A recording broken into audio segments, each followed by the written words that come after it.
Uniqueness of Kanimadam. சாதாரண விஷயம். இது ஒன்றுக்கே விட்டு விழுந்துடணும். இது குரலுக்கு இந்த மனுஷனை 35 வருஷமா யோகி பாதுகாத்துட்டு வர்றாரு. இந்த ஒன்றுக்கே ஒரு காலில் விழலாம். அதுக்கு ஒரு மனசு வேணும். எங்க சரணாகதி பண்றது நம்ம எல்லாமே ஈகோ சென்டர்ட் கேரக்டர்ஸ். எல்லாருமே 99.9% இந்த உலகத்தில் வாழ்ந்துட்டு இருக்க எல்லாருமே ஈகோ சென்டர்ட். உங்களால கீழே விழ முடியாது. உங்களால இன்னொருத்தனை ஏற்றுக்க முடியாது. சிக்கல் என்ன, உங்களால் இன்னொருத்தரை ஏற்றுக்க முடியாது. எவன் ஒருவனால் எல்லோரையும் ஏற்றுக்கொள்ள முடிகிறதோ அப்போ நம்ம ஜீரோ ஆகணும். நம்ம ஜீரோ ஆனால் எது கூடயும் சேர்ந்துக்கலாம். சைவரை எது கூட வேணாலும் சேர்த்துக்கலாம். நீங்கள் ஒன்றா இருந்தீங்கன்னா ஒன்று கூடயும் சேர மாட்டீங்க. எல்லாத்தையும் நிராகரிச்சுட்டே இருப்பீங்க. அதனால தான் சரணாகதி மனப்பான்மை இருந்தால் இந்த பேருண்மைகளை புரிந்து கொள்ளலாம். இவருக்கான ஒரு தனித்துவமான பாதை, இவருக்கான ஒரு தனித்துவமான தன்மையை யோகி அருளினார். ஒரு சின்ன கேள்வி கேட்குறேங்க. காணிமட கோயில் வரும்போது ஃபர்ஸ்ட் பிரஸ் மீட் யாருங்க நடத்தினாரு? யோகி நடத்தலையா? காணிமடத்துக்காண்டி திருவண்ணாமலையில் ஒரு பிரஸ் மீட் அது பற்றி கிடையாது. அது யூனிக். அது காணிமடத்துக்கு தான் நடத்தினார். அப்புறம் உள்ள எந்த ஆசிரமத்துக்கு நடத்தலை.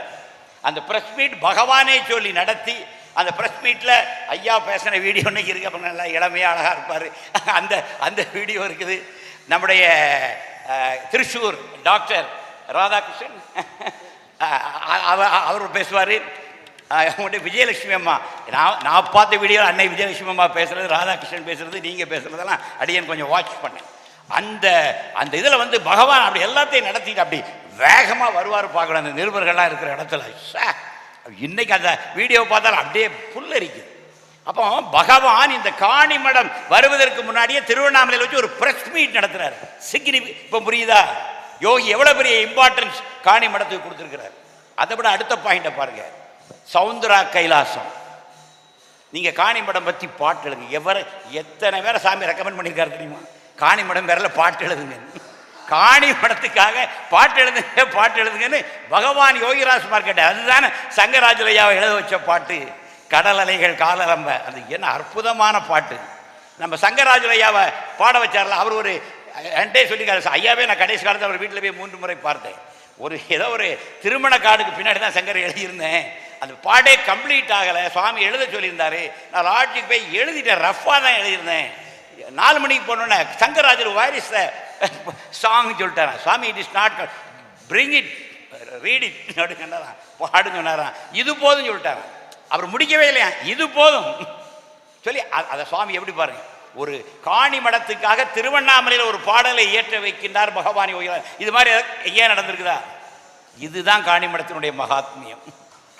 நம்முடைய இந்த அம்மா, நம்முடைய மதுரை அம்மா, குமாரவேருடைய அம்மா திலகவதி அம்மா முதல்ல காணிமடத்துக்கு இது துவங்கின நாள்லேருந்தே கான்ட்ரவர்சியும் கூட வரும். காணிமடத்துக்கு போகலாமா போகக்கூடாதா, இந்த இது அப்பவுமே இருக்கு. அது ஏதோ சாமி காணிமடத்தையும் கான்ட்ரவர்சியும் சேர்த்தே உருவாக்கி விட்டார். ரெண்டும் நடக்கட்டும். ஏன்னா பலருக்கே சந்தேகம், சந்திரசேகரையாக்கே சந்தேகம் இருக்கலாம். இதுக்கு நிறைய உழைச்சிட்டு இருக்கும், இது சரியா தப்பான அவரையும் குழப்பி விட்டுருப்பாங்க. ஏன்னா நம்ம ஆட்கள் உருப்படியாக பண்ணாலும் குழப்பி விடுறத கரெக்டாக பண்ணிடுவாங்க. அப்போ திலகவதி அக்கா வரல, காணிமடம் கும்பாபிஷேகத்துக்கு திலகவதி அக்கா வரல, திருவண்ணாமலை போயிருக்காங்க. சாமி திலகவதி அக்கா காணிமடம் கும்பாபிஷேகம் எப்படி நடந்தது? சாமி நான் போகவே இல்லையே. திலகவதி நீ போகலையா? சாமி நீங்கள் போக சொல்லலையா? இப்போ ஒன்றும் பிரச்சனை இல்லை, இப்போ நீ போயிட்டு வந்து பிச்சைக்காரன்ட்ட சொல்லு. திலகவதி அக்காவை காணிமடத்திற்கு சென்று விட்டு வா என்று அனுப்பி வைத்தவர் பகவான் யோகிராம் சரத்குமார். இது காணிமடத்தினுடைய மகாத்மியம். சவுந்தரா கைலாசத்தை கேட்குறாங்க, எழுதுங்க பாட்டு காணிமடத்தின் பேரில், எழுதுங்க, நடக்கும். இந்த சிலை முதலாக இங்கே தானே வந்தது. இந்த சிலையின் முன் நின்று யார் பூஜித்தாலும் என் தந்தை ஓடோடி வந்து உதவுவார். இந்த சிலையைத்தானே அடையாளம் காட்டினார் சுவாமி.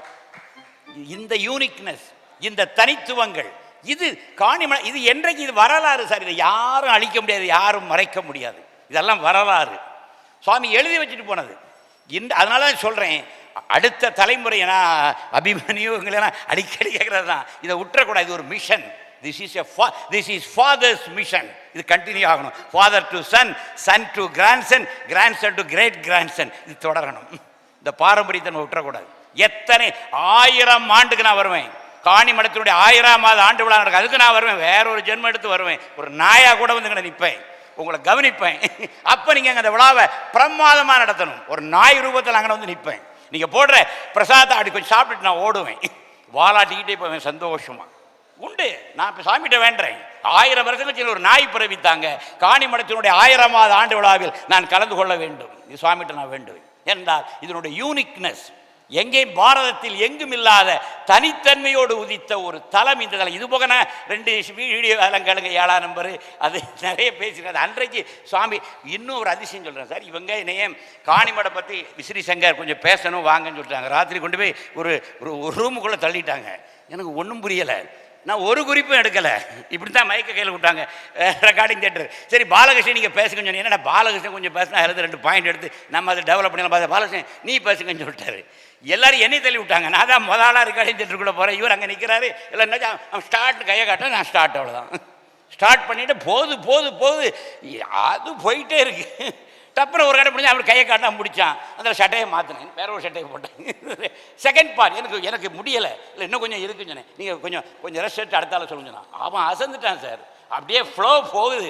ரெக்கார்ட் பண்ண அசந்து போயிட்டான். வந்துக்கிட்டே இருக்கு. செகண்ட் பார்ட் எல்லாம் பேசி முடிச்சுட்டு வந்து நான் திருப்பி வந்து வீடியோ கேட்குறேன். இவ்வளவு கருத்து எனக்கு அதுக்கு முந்தி தெரியுமான்னு எனக்கு தெரியாதுங்க. காணிமடம் மகாத்மியம் பற்றி 2 வீடியோ பேசியிருக்கேன். அதில் பேசின விஷயத்தை எனக்கு அதுக்கு முன்னாடி தெரியாது. அந்த ரெக்கார்டிங் தியேட்டரில் அந்த கணத்தில் என்னுள் வந்த கருத்துக்கள், என்னால் விதைக்கப்பட்ட கருத்துக்கள், என்னுள் விதைக்கப்பட்ட கருத்துக்கள். இதுதான் யோகிராம் சுரத்குமார். இதுதான் அந்த இடத்துல பகவான் இந்த விஷயங்களை வெளி உலகுக்கு கொண்டு வந்து சேர்க்கிறார். 7ங்கிற நம்பர் அப்புறம் தான் பிரபலமாச்சு. 7ங்கிறது இப்போதான் எல்லாருக்கும் தெரியுது. அந்த 7ஆம் நம்பர் எவ்வளவு கிரேட்ங்கிற விஷயம் தெரிகிறது. எனவே காணிமடத்திற்கென்று சில யூனிக் நேச்சர் உண்டு. அந்த காணிமட மகாத்மியம் பற்றி பகவான் என்னை பேச வைத்ததே ஒரு வினோதம். என்னால் இது என்னுடைய மைண்ட்லேயோ என் பிளான்லேயோ எதுவுமே இல்லை. முந்தின நொடி வரை ஐ ஆம் டோட்டலி பிளாங்க். மைக் முன்ன போய் பேச ஆரம்பிச்சோன்னே வெள்ளம் மாதிரி வந்து விழுது காணிமடம் பற்றிய விஷயங்கள். அப்போ பகவான் வந்து அந்த ட்ரூத் பேசுது. The truth will reveal. சத்தியம் தன்னை வெளிப்படுத்தும். யார் வழியாகவும் வெளிப்படுத்தும், என்றைக்குனாலும் வெளிப்படுத்தும்.